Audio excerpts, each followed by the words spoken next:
Hello and welcome to the Strategic Bookkeeper podcast. Today's podcast is about pricing, but because I know there's so much out there already and yet bookkeepers are still struggling, you'll find that today's content is quite different to anything you've heard before. Regardless of where you're at in your pricing journey, this one's a great listen. If you are struggling with pricing, if you feel like you're more surviving in practice than thriving, then this one will be extra special, but it is a great listen for everyone. A strategic pricing strategy will transform your practice. It will make your clients see and feel your value, be more outcome focused rather than price focused, and it will absolutely be a key to you building a thriving practice with delighted clients so that you can live your dream on your terms. Let's go. I'm Jeannie Savage, the Strategic Bookkeeper. I'm an award-winning entrepreneur, author, speaker, trainer and coach. After 13 years in practice and after scaling into a lifestyle business where I could choose my own adventure, I'm sharing my secrets to success, my secret sauce recipe on how to build a thriving practice, delight your clients and ultimately live your dream on your terms. This podcast is a companion to my book. In each weekly episode, I'll share strategies for scaling and success. This is your time to shine, to step up, to become a strategic bookkeeper and enjoy all the benefits it brings to you and your clients. We've all heard a lot about pricing. I've been tuned in to the what, the why, the how of all things pricing for 13 years now. When I first transitioned from being an employee to working for myself, I started out by charging an hourly rate to my clients, which seemed significantly higher than I was being paid when I was an employee, which seemed great at the time. My mindset when pricing was that of an employee, and that mindset is a powerful topic, and it's the problem that I want to talk to you about today. Here's the bottom line. If you are charging by the hour, you are stuck in the employee mindset. And so the first thing you need to do is change your mindset from that of an employee to that of a business owner. This is the key message I want to give you today and what I want to help you with. It is very interesting to note that even lawyers who charge in excess of $400 per hour turn out healthier firms and happier clients with outcome-based pricing. That is fixed fee pricing. That is charging for outcomes, not hours. Okay? So by now, you will probably have done webinars and digested a lot of information on pricing. You'll have been told to stop charging hourly and start value billing or value bundling or fixed pricing and all the other names it goes by. The evidence is clear, right? It's irrefutable that outcome-based billing, as I like to call it, charge for outcomes rather than hours, is a superior pricing system, and it's a win for the client as well as a win for your business. So no doubt you've heard all this evidence, so then why can't our industry get bookkeepers as a whole to abandon hourly billing? And I say it's because we haven't named the problem, and you need to name it to tame it. Employee mindset. If you've seen the webinars and digested the information and you've seen the evidence and you're still charging by the hour, then why? Most people are going to tell you it's probably because you lack the confidence to change and you're scared to change. And I actually think that that is not the key driver here. I think the key driver is the mindset, the employee mindset. And I think if we can get to the root cause of why some of us think that charging by the hour is better for our clients and better for us, then we can change our mindset and realize that we are thinking the wrong way, which means we are acting the wrong way. If we think the wrong way, then we act the wrong way, okay? So I think that then we could switch gears, switch tracks, think the right way, yeah? If we can deconstruct the wrong way of thinking in order to think and act the right way. Making a mindset shift is so key to so many transformations. For example, I've said it before in other podcasts, in my book, that bookkeepers aren't comfortable on the whole with sales and marketing, right? The mindset around it tends to be they want to clam up and say, I'm not comfortable with this, I'm not good at this. Yeah. And I talk about in that regard, I want to make your current ceiling your new floor, right? And that is another example of where mindset creates a limiting belief, and it also creates wrong thinking. And when you're thinking wrong, you act wrong. Now, even way back in 2015, which was about 6 years after I started in practice, that's when I finally, within a 48-hour period, went from billing by the hour to fixed pricing. Even then, I didn't really know this. I'd been told by a lot of people that I should move to value billing, fixed pricing, etc. But I actually thought that it would be a disservice to my clients, and they always come first, right? They're always the first thing I want to think about. Even if it benefits me, I'm like, no, if it doesn't benefit my clients, I don't want to do it.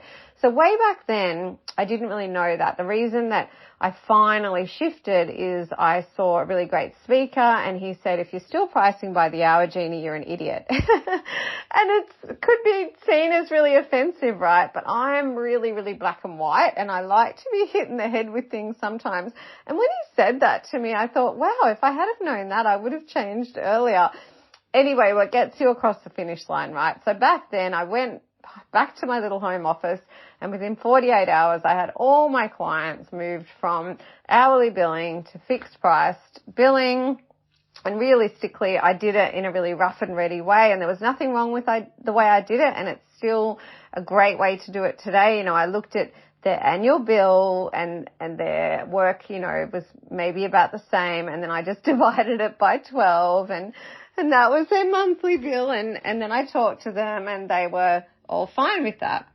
And what I discovered in the year that followed is not only did I double my net profits without really increasing, you know, turnover as much as that. So I didn't have to double turnover to double net profits. In fact, I took a bit of a break at that time. So certainly I was not rapidly increasing turnover.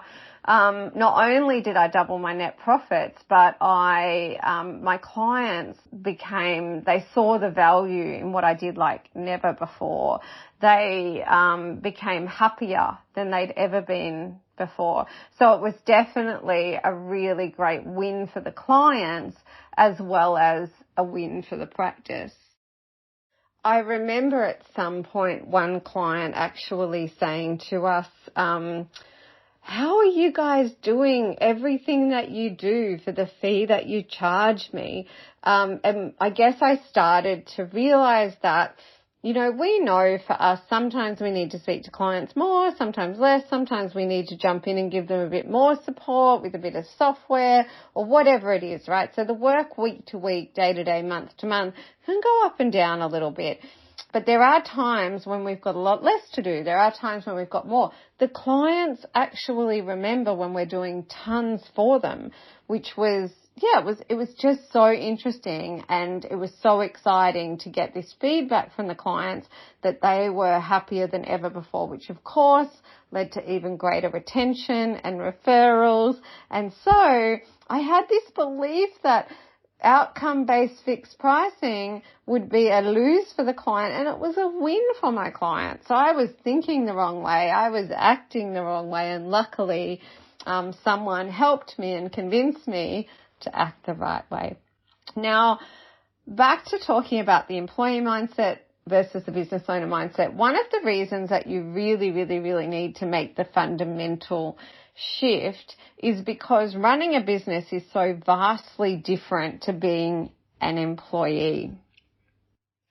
And I suggest that this applies whether you are a bookkeeper that's just working a couple of days a week or whether you're a bookkeeper working full-time and employing staff. Because I've heard bookkeepers say, oh, well, I just work a couple of days a week and I just contract to a couple of people, yeah? So again, I'm just going to sit in the employee mindset. And these same bookkeepers do wonder why they don't feel like they're really getting rewarded with the kind of money that they would expect for the time that they're putting in. And that's because you are running a business. You are no longer an employee unless you are on the payroll and being treated exactly like an employee. And let's look at what that looks like now. So when you're an employee and you're on the payroll, so you go into the office or you work from home and clock on. So you get paid for the hours that you do. You get superannuation. You will often get holiday and sick leave, etc. Even if you don't get those things, there's work cover. If you need to educate yourself, you educate yourself on your employer's time. If you don't have to get your insurance, the expectations upon you as an employee are different. You have so many rights under Fair Work Australia if you're in Australia and listening to this. There are so many things when you're an employee that are different. When you go home, you don't have to take your work home with you, so to speak, mindset-wise. I would come back to expectations. The expectations placed upon you when you're an employee are quite different to what they are when you are working for yourself, even if you are labeling yourself as a contractor. When you are a contractor or in practice for yourself, you're expected to be, as a bookkeeper, licensed, registered and insured. Yeah, you do not have the protections that an employee has. You're expected to stay and be educated, stay educated, improve your education on your own time. Unlike an employee that clocks on and gets paid through the payroll, you'll need to prepare your hours and justify your invoice to your client, which is completely different as well. You won't get paid for the time that you do that, the time that you have to open your accounting file and raise your invoice. The expectation that your client will have, even if you are contracting to them and you don't have a lot of clients, the expectations upon you will be much greater than if you were an employee, okay? And you will have expenses. If you have really, really low expenses, I promise you they will still be about 1/3 of your income. If we really drilled into them, about 1/3 of what you're getting paid will go back into your business to pay for all the different things that you need to pay for and the time that it takes in order to, even lodge your own compliance. As an employee, you don't have any of that. At the end of the year, it's all on, it's all there for you and it's all taken care of. When you're running your own business, you need to get into the business owner mindset and stop acting like an employee. The two are completely different. So what I'd ask you to accept is that if you are going to continue to charge by the hour, that you are stuck in the employee mindset. Name it to tame it. If you are going to refuse to move to an outcome-based billing system, so charge for outcomes rather than hours, then you are stuck firmly in the employee mindset. And I would like you to consider that the amount that you are charging hourly, so let's call it $100 an hour because that's a really easy calculation, then $33 of that you are not getting paid. Okay, so you can reduce that rate by $33, okay, because 1/3 of that is going to be time and money spent on all the activities required to run a successful business.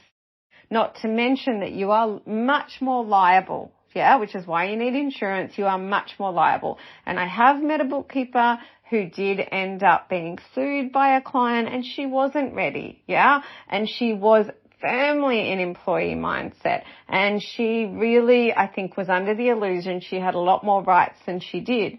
You are running a business or you're an employee. There is no grey in between. And that's what I really want you to take away today when you are considering your pricing strategy. In terms of how to move to an outcome-based billing system, and look, personally, of all the labels out there, value billing, fixed pricing, all these other ones, I love outcomes, and I love the phrase outcomes, not hours. It's easy, it rolls off the tongue, and it makes sense. Oh my goodness, why would I sell my hours when I can sell outcomes. And it is a win for the client. That is the pathway to happier clients, to more delighted clients. And when I talk about in my book and everything else about build a thriving practice, delight your clients, live your dream on your terms, guess what? It's linear. You need to build the thriving practice that allows you to delight the clients, yeah? And only then do you get the privilege of living your dream on your terms, just like I did. Okay, it was about 2015 after I had value build, or 2016 when I had got to a point where I had a robust lifestyle practice. I had to build a thriving practice. I had to delight my clients. I never would have got to where I had got to without outcome-based billing. And then going on a journey year on year and doing my laps around the sun to improve and listen to my clients and keep improving and improving and improving and future-proofing. Yeah, so when you do finally get your outcome-based fixed price billing system in place, it doesn't stop there. You need to do your laps around the sun and keep improving. In terms of how you are going to move from billing hourly to billing outcomes, first thing, make the mindset shift. Even if after this podcast you've got to go away and feel like, I don't know if I like that. I don't know if I agree with that. Just marinate. Let it sink in. As you bill your clients and work with your clients and talk to your clients and listen to your clients, observe things, yeah? Maybe try a new client on a fixed price plan. But start the mindset shift, okay? I'm really happy if you do what I did and do it in 48 hours. Furious. I love it. Get it done. But ultimately, how are you going to do it? There are so many great webinars and resources out there. A couple of suppliers to our bookkeeping industry that I would definitely point you towards is Dext, so D-E-X-T. If you Google them and sign up or even just contact them, they will have tons of pre-recorded and live webinars on pricing, okay, that will help you. And in fact, they helped me out a lot in the early days with pricing. And Practice Ignition, okay, they're built to help you with pricing because they are the online software around our engagements, all right? So both of those platforms I talk about a bit in the book because we use them, and I want to tell you about the tools that we use, and there are other tools too, but those two suppliers and accounting softwares, okay? Absolutely all your accounting softwares are going to have so much collateral on pricing. So this podcast, I don't need to tell you why. I've told you how I did it, and I still think to this day it's really one of the best ways is to look at your clients' bills over a year and to divide it by 12. In my program, the Strategic Bookkeeper Transformation Program, I do actually give you a pricing calculator. So that's part of our systems module. And it really works through all the different ingredients, right? But we give you a pricing calculator and we show you how to use it. And then we help you with how to just implement and continue to use it and refine year on year. But that's all done for you, and we give you all the calculations and an actual calculator. The other thing about outcome-based billing is once we move to this, you are going to have a lot more options around your succession services. So what's next on the menu for your clients? So if you haven't listened to my other podcasts or read my book, succession is about what's next, okay? So please grab a copy of my book, really important. So in terms of succession services with regard to outcome billing, that way, so it is very conceivable that let's just say you charge $80 an hour on average for bookkeeping, because you're always going to have a behind the scenes calculation. For succession services like investigation of the numbers or anything else, you can charge $200 an hour, $300 an hour, $500 an hour, and $1,000 an hour. And it's actually not really what you're charging hourly, it's outcome. For example, I have some really great skills around recruitment, and in my practice we offer to our existing clients. It's not something I'm out there telling just the market about, but I solve problems for my VIPs with my recruitment services, and I have an outcome-based billing model. And each recruitment job takes me a different amount of time, right? So I make a different profit on every job. So Hourly billing is the employee mindset. It's get rid of it altogether. You don't need to make exactly the same profit on every job. You can make more or less, but if you get an outcome for a client, if you meet or exceed a client's expectations with an outcome, that's where the magic happens, my friends. Yeah? Not when you bill them hourly. I could go on and on and on about pricing and mindset. I guess what I want to leave you with is encouragement that if you are pricing hourly, to please move to outcome-based and to grab a copy of my book for more help, and to continue to tune into socials, as I would love to continue the journey with you and keep on helping you. I hope you enjoyed this episode. If you have a question you'd like answered on my podcast, please email me, hello@thestrategicbookkeeper.global. Did you know we have a private Facebook group called the Strategic Bookkeeper's Way? There you'll find bookkeepers just like you on the same journey, where you can ask questions and get support. You can find more resources and how to work with me at thestrategicbookkeeper.global. All the links are in the show notes. Have a prosperous week, and I'll see you in the next episode.